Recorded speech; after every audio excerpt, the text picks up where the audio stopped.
اللہ کا قرآن سناؤ، ان کو قرآن کی تلاوت ان کے سامنے کرو، وَيُعَلِّمُهُمُ الْكِتَابَ، اور انہیں کتاب کی تعلیم دو، والحکمت، اور دانائی کی، وَيُزَكِّيهِمْ، ان کا تزکیہ کرو۔ ہر انسان کے اندر ہوتی ہے،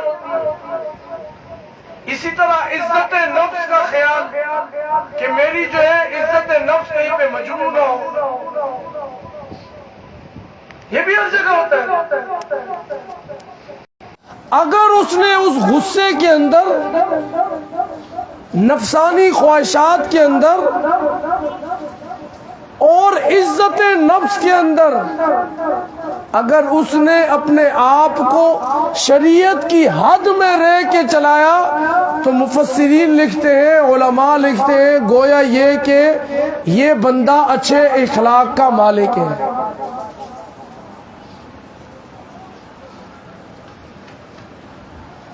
ایک مثال دیتے ہوئے انہوں نے سمجھایا، ایک مثال دی، آج کل کئی جگہ مسلمانوں پہ حملے ہو رہے ہیں، جیسے مثال لے لیں فلسطین ہو گیا، بوسنیا ہو گیا، اور کئی ایسے ممالک ہیں جہاں پہ مسلمانوں پر حملے ہو رہے ہیں۔ اب ان حملوں کو دیکھ کے مسلمانوں کے اندر جو غصے کی کیفیت پیدا ہونی چاہیے وہ کیفیت ان کے اندر پیدا، میں نے اسی لیے آپ کو کہا کہ یہ باتیں بڑی سمجھیے گا، جو اخلاق کا معنی ہے۔ بات کیا سے چلی کہ نبی علیہ السلام کے اخلاق عظیم تھے، تو صرف کسی سے ہنس کے بات کر لینا، کسی سے خندے پیشانی سے مل لینا، ہم نے شریعت خود اپنے آپ کی بنا لی، یہ اخلاق نہیں ہے۔ صرف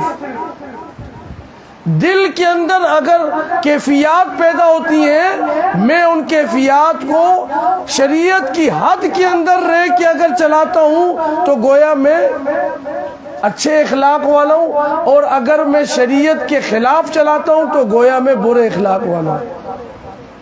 میرے دل میں نفسانی خواہشات پیدا ہوتی ہیں، میرا دل کرتا ہے گناہ کرنے کا، میں کر لیتا ہوں، چاہے بازار میں ہو، چاہے کسی تنہائی میں ہو، چاہے موبائل میں ہو، میں کر لیتا ہوں۔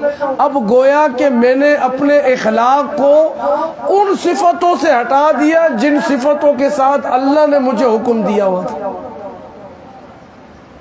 یہ معنی۔ تو بہرحال نبی علیہ السلام کے بارے میں بھی یہی آتا ہے، اللہ کا قرآن کہتا ہے ربنا وبعث فیہم رسولا منہم یتلو علیہم آیاتک ویعلمہم الکتاب والحکمت ویزکیہم، ہم نے یہ پیغمبر جناب محمد الرسول اللہ صلی اللہ علیہ وسلم، ہم نے اس پیغمبر کو دنیا والوں کے پاس بھیجا، جاؤ دنیا والوں کو سمجھاؤ۔ اور اس پیغمبر کے مقاصد کیا تھے؟ اللہ کا قرآن کہتا ہے پہلے نمبر پہ میں نے اپنے پیغمبر کو حکم دیا یتلو علیہم آیاتی کا،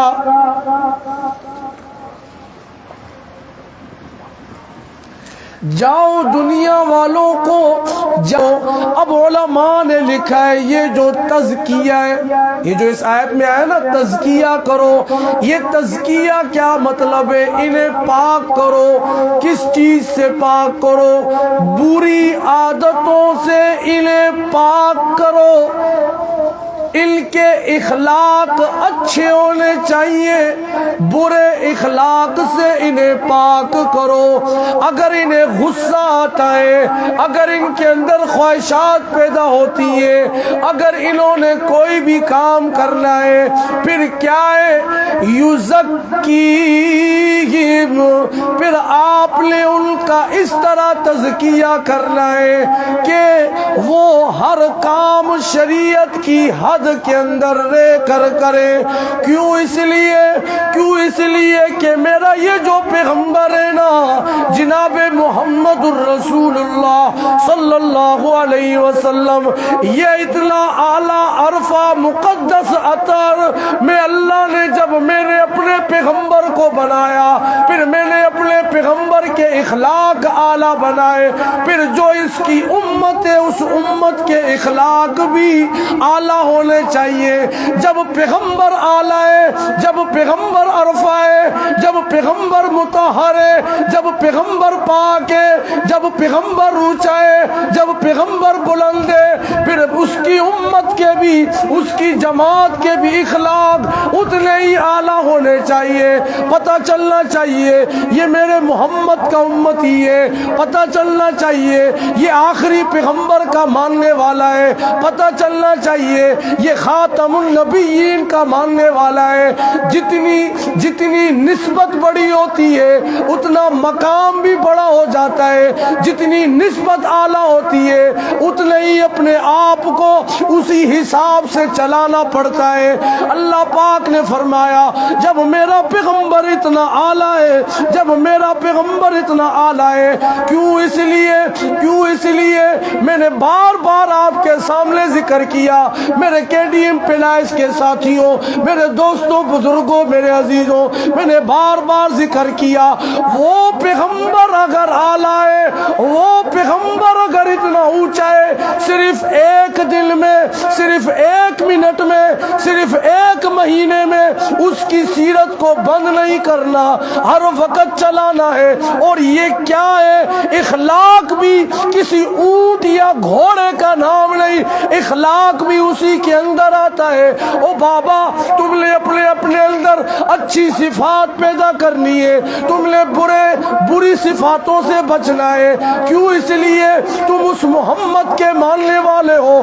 وہ محمد اگر تم اس کے نام پہ غور کرو، تم اس کے نام پہ غور کرو تو پتہ یہ چلتا ہے وہ محمد تو وہ ہے، ساری خدائی اس کی تعریف کرتی ہے. چاند اس کی تعریف کرے، سورج اس کی تعریف کرے، ستارے اس کی تعریف کرے، انبیاء اس کی تعریف کرے، اتقیاء اس کی تعریف کرے، صوفیاء اس کی تعریف کرے، مفسرین اس کی تعریف کرے، محدثین اس کی تعریف کرے، علماء اس کی تعریف کرے، بزرگ اس کی تعریف کرے، چھوٹے اس کی تعریف کرے، بڑے اس کی تعریف کرے، فرشتے اس کی تعریف کرے، نوری اس کی تعریف کرے، اوپر والے اس کی تعریف کرے، نیچے اس کی تعریف کرے، نیچے والے اس کی تعریف کرے، خود خدا اس کی تعریف کرے، خدا کے ماننے والے اس کی تعریف کرے. آغا وہ محمد وہ ہے جس کے بارے میں اللہ کا قرآن خود کہتا ہے وَرَفَعْنَا لَكَ ذِكْرَكَ، ہم نے آپ کے ذکر کو بلند کر دیا. جب محمد اتنا اونچا ہے اس کے اخلاق بھی اتنے اونچے، اس کے ماننے والے کے اخلاق بھی اتنے اونچے ہونے چاہیے. پھر پتہ چلے گا نبی سے عشق ہے، پھر پتہ چلے گا نبی سے محبت ہے. نا نا نا نا نا نا نا ایک دن اس کو منانے سے پیغمبر راضی نہیں ہوگا، پیغمبر کو ہر حال میں منانا ہے. میں نے پچھلے جمعے میں بھی اشارہ کیا وہ پیغمبر اونچا وَرَفَعْنَا لَكَ ذِكْرَكَ، یہی تو محمد، اسی کو تو محمد کہتے ہیں. قرآن نے بھی یہی کہا محمد الرسول اللہ. پھر قرآن دوسری جگہ کہتا ہے وَمَا مُحَمَّدٌ إِلَّا رَسُولٌ.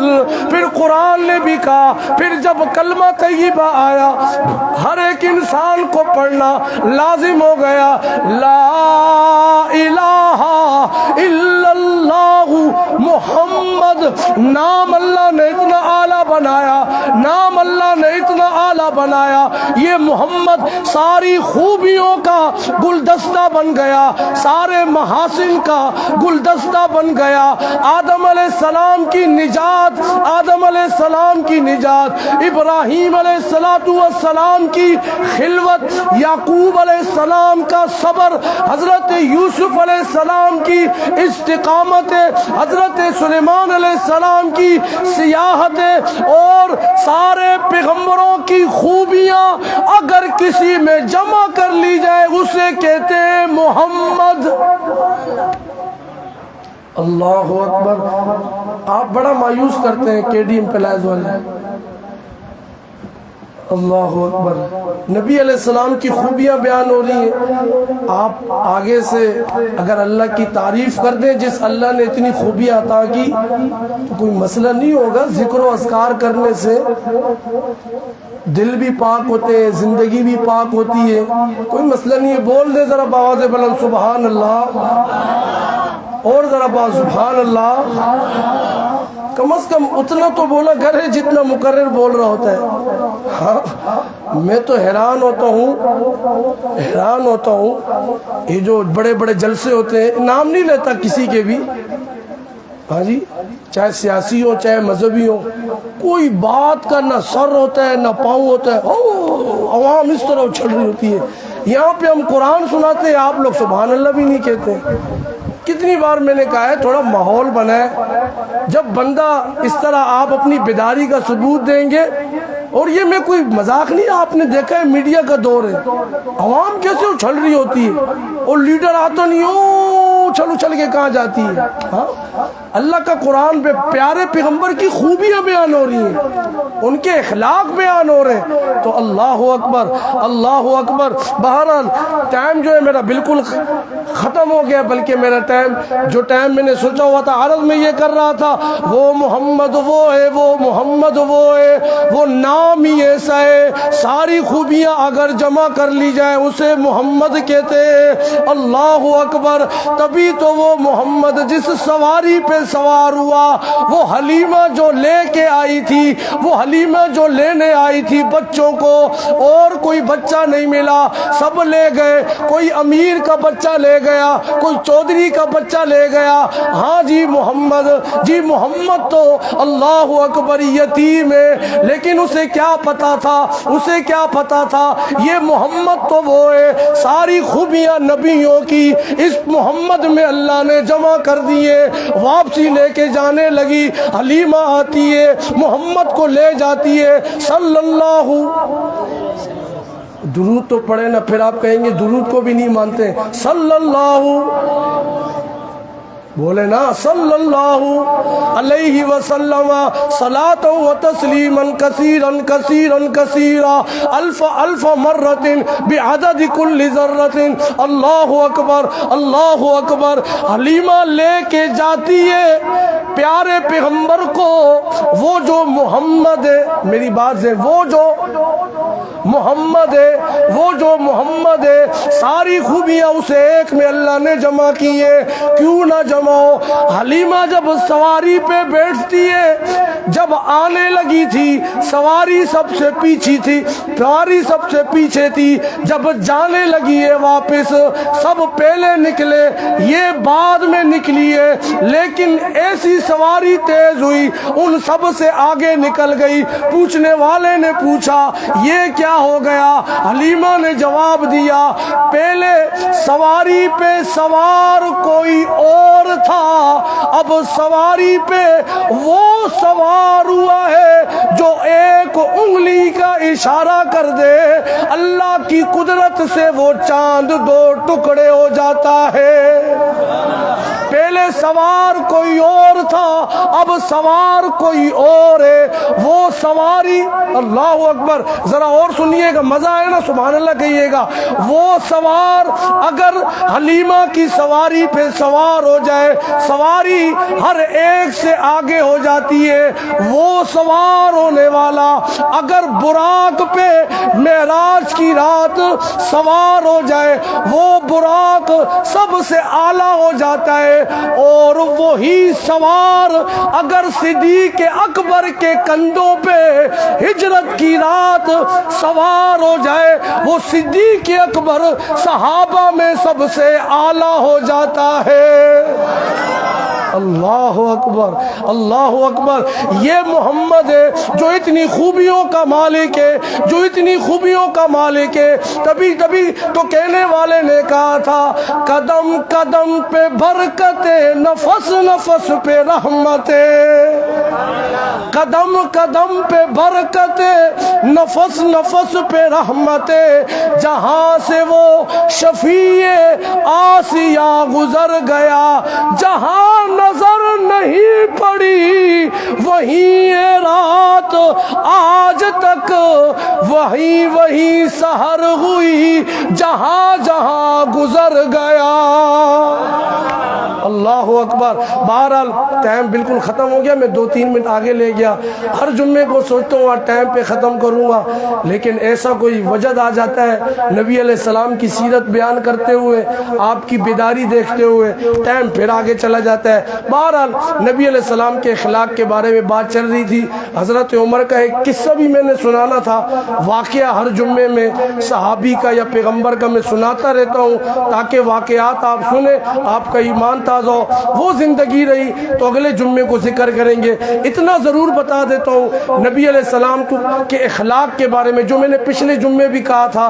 جب پوچھا گیا نا حضرت جبرائیل علیہ السلام کے اخلاق عظیم کیا تھے, نبی علیہ السلام کے خلق عظیم پوچھا گیا ان سے, بھئی خلق عظیم کیا ہے, اخلاق عظیم کیا ہے یہ. اور جبرائیل علیہ السلام سے پوچھا گیا بھئی یہ خذ العفو وأمر بالعرف وأعرض عن الجاہلین, یہ قرآن کی جو آیت ہے اس کی تفسیر پوچھی گئی جبرائیل علیہ السلام سے. تو جبرائیل علیہ السلام نے فرمایا یہ آپ کے اعلیٰ اخلاق ہونے کے بارے میں یہ آیت بتاتی ہے.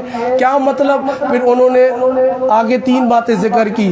جو تم سے توڑے اس سے,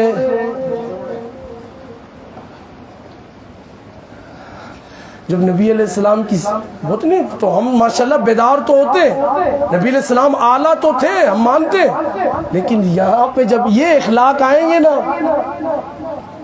مسئلہ یہ ہوتی ہے سیرت میرے دوستوں.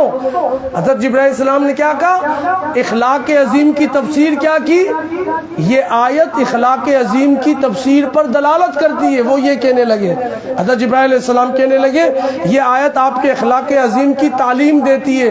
اور وہ کیا ہے, جو تم سے توڑے تم اس سے جوڑو, اور جو تمہیں محروم کرے تم اسے اور دو.